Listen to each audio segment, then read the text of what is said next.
privacy policies at the workplace. So employers will have access to employees' personal information that may be confidential and that they wish to keep private. So the basic rules for privacy policies at work are as follows. Inform employees about what you collect, why, and what you will do with it.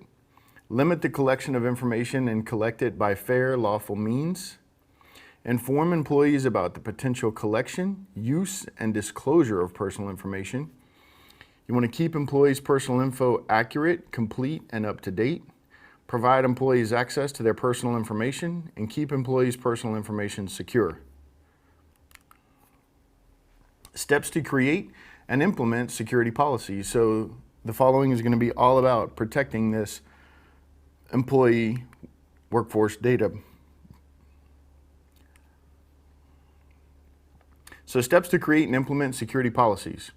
Perform risk assessments to identify risk to the organization's assets. Learn from the standard guidelines in other organizations. So there's a lot of best practices and things of this nature. So you could just search for best practices on whatever it is you're trying to do. Best practices for firewalls, best practices for protecting data, stuff like that. PCI guidelines, for example, may be relevant. You know, this is what they're getting at there. PCI is the payment card industry. There's also HIPAA, the Hospital Information Privacy Protection Act. And then number 3 is include senior management and all other staff in policy development. So get all of the input from all the relevant people along the workflow path. Socializing this early will help them understand the whys and the hows. And if there's questions, you can get them out of the way. You might be able to circumvent issues that'll come up right off the bat. You want to set clear penalties and enforce them.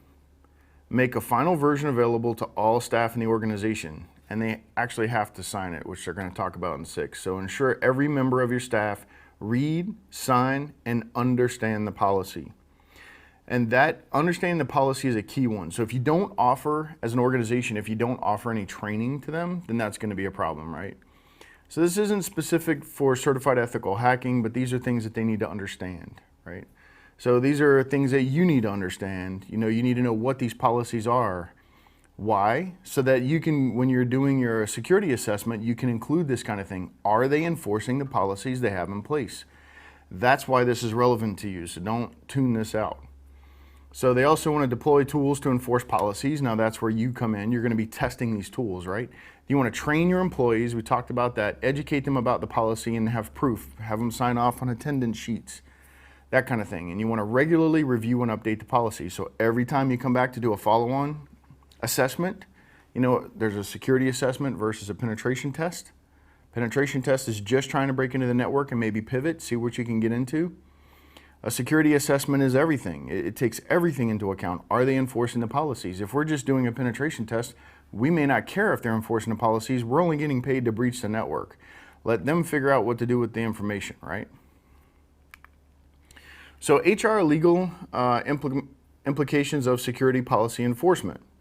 So HR implications of security policy enforcement are as follows. The HR department is responsible for making employees aware of security policies and training them and the best practices defined in the policy. So this also insinuates that in your policies, you better be pushing best practices, right? Which is absolutely what you should do. There's something called due diligence that you need to adhere to. If you haven't heard about that yet, you'll hear about it a lot, especially in this class. Due diligence is an important thing. HR departments work with management to monitor policy implementation and address any privacy or policy violation issues. So they will help figure out what the penalties are, whether or not the person is going to be terminated or not, that kind of thing. The legal implications of security policy enforcement. Enterprise information policy should be developed in consultation with legal experts, so your legal teams at the company, and must comply to relevant local laws. Enforcement of a security policy that may violate the user's rights in contradiction to local laws may result in lawsuits against the organization. So you don't want to stray from the formula, just kind of follow the best practices. What do most people do? Physical security is the first layer of protection in an organization. So you have to have physical security, security guards, turnstiles, man traps, whatever is mandated by the organization's security posture, right? Whatever defense condition they want to maintain. And this involves protection of organizational assets from environmental and man-made threats. So what if somebody smash and grabs 20 laptops? Are they encrypted? Can you remote wipe them? That kind of thing. Can you tell where they are? Can you go and, if somebody nukes it and reinstalls the OS, can you self-heal it? That kind of thing. There's software out there to help do that on like some manufactured laptops, a popular brand. So to prevent any unauthorized access to the system resources, so these are the reasons why we want to have physical security, right? So why physical security? To prevent any unauthorized access to the system's resources. So that's keeping them out of the building altogether, right? So there's no way they can get to the laptop unless they smash the glass. And then if they do, what are they going to get? So your laptops, you may have a policy that requires you to turn them off so that the encryption keys for the hard drive can't be snatched out of the memory. This is an important thing. Another thing is that with related to physical security, for example, is if you have something in the trunk of your car and it's beaconing for wireless, that's detectable. People can pop the trunk and grab your laptop. Number 2 here is to prevent tampering and stealing of data from the computer systems, to safeguard against espionage, sabotage, damage, or theft. So if you're writing software, this may be very valuable to someone. If they're after one of your customers, for example, it's a popular thing these days. And also to protect personnel and to prevent social engineering attacks. So if I get your laptop and I have your email, I can see how you're talking, what you're saying, these kind of things. And in a couple of months, after you've recovered and this has kind of gone away, then I can start using my social engineering skills to go and attack the people that you're interacting with.